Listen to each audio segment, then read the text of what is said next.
করেছেন বছরের পর বছর। সবাই কষ্ট করছে ভাই। এই যে কিছুক্ষণ আগে সংসদ ভবনের ভিতরে গণকবর পাওয়া গেছে, আরো কোথায় কোথায় গণকবর আছে আমরা জানি না।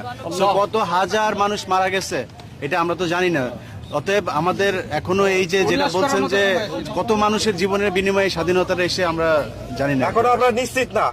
এখনো অনেক তবে অনেকে আপনার চ্যানেল অনেকে দেখে একটা কথা বলে দেই, বলেন। সেটা হচ্ছে যে অনেক জায়গাতে এই আওয়ামী লীগ এবং রয়ের যে গোয়েন্দা সংস্থা আছে তারা সংখ্যালঘুদের বাড়ি ঘরে হামলা চালায় তারপরে এই মুসলমানদের উপরে দোষ দেওয়ার একটা চেষ্টা করতে পারে। সো আমি বলবো যে মুসলমানদের এলাকায় যেসব সংখ্যালঘু আছে আপনারা প্রয়োজনে তাদের বাড়িঘর তাদের মন্দিরগুলো পাহারা দিবেন। যদি আওয়ামী লীগ করে যা মনে চায় তাই করেন।